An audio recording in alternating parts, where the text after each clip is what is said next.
introductions, ladies and gentlemen. We're going right to the games. What a weekend of college football. We start with Ole Miss and Jacksonville State. Yeah, sounds like a great game, right? There's Jeremiah Masoli. Hey, he completes his first pass as an Ole Miss Rebel. Congratulations to him. Not like he really deserved it. Whatever. We move on into the fourth quarter. Look at the Gamecocks. They're down 8, and they get a touchdown. Marquise Ivory to Alan Bonner, but they have to go for 2. So Ivory looks to do it himself. No, sir. He gives it off to Larry Williams. We're going to overtime. How about the Gamecocks? OT, baby. In the second overtime, tied at 41. Just an easy touchdown run from Enrique Davis, 2-yard score. Rebels up 48-41. 4th and 15. Here's Cody Blanchard, the second quarterback. How about this throw to Kevin Cooper? 30 yards.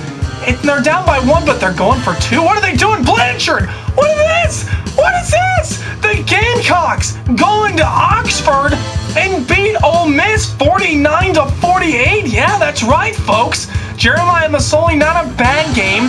7 for 10, 109 and an interception, but an FCS team beating an FBS team, never a good thing. Ruben McNeil, first game as the East Carolina head coach, taking on Tulsa. Fourth quarter, 38-35, G.J. Kinney.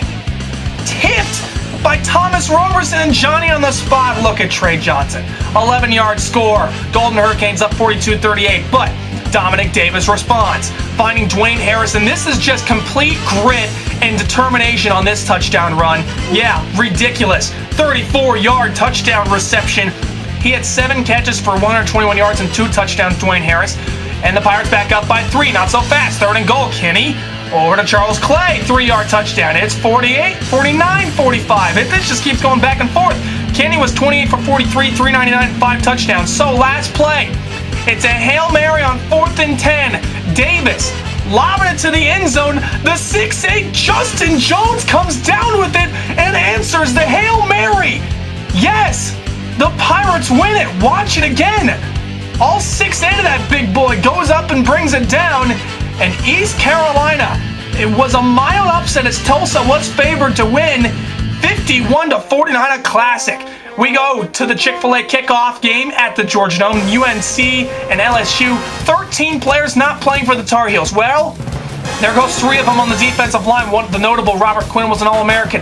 All linebackers are back, but go ahead and rule out all the secondary guys as well. 7 of the 11 defensive starters not playing in this one. 13 in all were off the roster because of investigations and whatever. Well, LSU started to take advantage. Russell Shepard off the left side, 50-yard touchdown.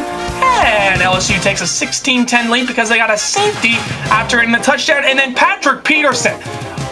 Guys are just raving about his ability to play on offense and defense and special teams, we should add. 87-yard touchdown. LSU's up 23-10 at the break. Fourth quarter, I should say. They're up 30-10. This game's all but over. Just 11 minutes to go. TJ Yates. Oh, look where Jeremy Boyd is ahead of the pack. 97-yard touchdown. Boyd had 6 catches for 221 yards and a touchdown. Second best game by a Tar Heel receiver. Randy Marriott had the best one, 247 yards in 1987. But North Carolina's not done with 2:30 to go. Eric Highsmith, 14-yard touchdown.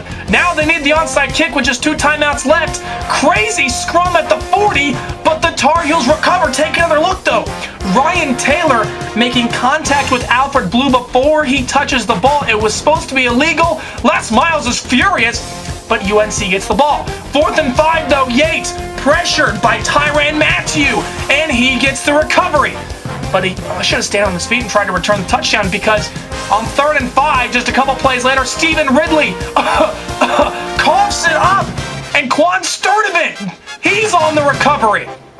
So North Carolina, 1:08 to go, no timeouts. They have the ball, and they want to go win the game. 26 seconds to go from their own 44. Yates to Boyd inside the 40. Next play, Yates to Josh Adams inside the 20. Now with 6 seconds to go, they're inside the 5. Yates, end zone. Zach Pianalto through his hands. But Pianalto would have another chance. With 2 seconds to go, Yates had a sensational game, a sensational stat line, but he only had 3 touchdowns passing and not 4. Yates furious. Watch it again. Pianalto held by the LSU defender, no call. And North Carolina, just an excellent effort. They were down 30-10 and almost came back against the Tigers, but they fail in their upset bid and fall 30-24. There's a look at their defense. Just missing, missing 7 starters, that's a big deal. They gave up 30 points, 153 on the ground and 150 through the air, but they only gave up 17 points per game last year. They only allowed 30 points once last year. It was to Florida State. But here's the game of the weekend. We've been talking about it all year long. It's 3rd-ranked Boise State and number 10 Virginia Tech. Hokies are 1-25 all-time against AP top 5 teams, so it didn't bode well for them.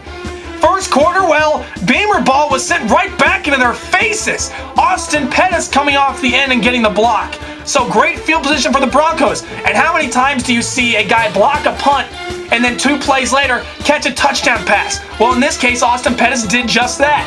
With that 8-yard touchdown, Kellen Moore is pumped, and the Broncos up 10-0. So Virginia Tech, they're going to get the ball back here. Yeah, it's looking good. Well, until DJ Coles decides to just go on an absolute tirade, running into the punter and then committing a personal foul penalty. That's 2 penalties in 1 play, 20 yards, all knotted up to DJ Coles. And look at this play by Tommy Gallardo, taking advantage of the penalties. Look at this one-handed catch in the corner. Beautiful. Boise's up 17-0 after 1. Second quarter, it's 20-7, and this is when things get interesting. Turnovers become a problem. Doug Martin fumbles.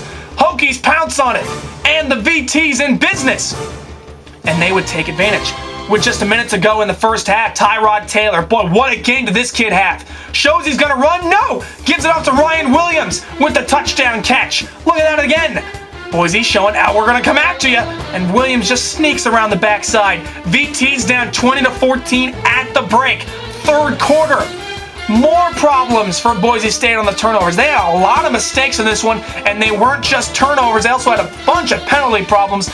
This time, Kellen Moore wasn't even stripped by a defender. He was stripped by his own left tackle, Nate Potter. What are you doing, big boy? Hokies recover, and like we said before, they usually take advantage on turnovers. Ryan Williams had a rough game. 21 carries, 44 yards, but there's another touchdown to add to his total. Virginia Tech comes back all the way from 17 down to lead. But Boise, they respond. Look at this run from DJ Harper. Rumbling, bumbling, stumbling. You aren't catching him. 71 yards. Boise misses the 2-point conversion, though, so it's just 26-21. Now a 51-yard field goal to close the gap for Virginia Tech. Chris Hazley nowhere near those big yellow sticks, but another dumb penalty from Boise State. So it moves the ball up. It's to 4th and 5 now. Hazley was kicking horribly, so Beamer goes for it, and oh yeah, they get through. Jared Boykin, 28 yards from Tyrod Taylor. Hokey high, they're back on top 27-26. They miss a 2-point conversion as well. Fourth quarter, VT driving to take a big lead here. Look at the play, the maneuverability, just the determination from Tyrod Taylor. Probably one of the best 12-yard runs you will ever see. Look at this. If he puts the ball down, it's illegal to try to keep yourselves up. Not that time. No knee down. Had the back of his hand on the ground. What a play. VT got a field goal. They lead 30-26. So, Kellen Moore's got to lead Boise to a game-winning touchdown. Okay, there's a good start to Gabe Linehan, 11 yards. Next play, 2nd and 4. Moore sidelines Austin Pettis, 13 yards. Tack on 15 more with that late hit out of bounds. A questionable call, but nevertheless, how about you find Pettis again? Yes, sir. 6 catches, 73 yards, and 2 touchdowns. Boise comes back, and they lead 33-30. But the Hokies have a chance. 4th and 11. Taylor, once again, using the legs to scramble. Going deep for Jared Boykin. Off the hands. Oh, my goodness. He's got to be the sickest man in America. And Boise, the Blue Boys, the Smurf Turf wasn't there. They traveled across the country, and they beat Virginia Tech on the road 33-30. It's Boise State's 15th straight victory. I'll be back with Thursday Night Highlights. We'll see you guys later.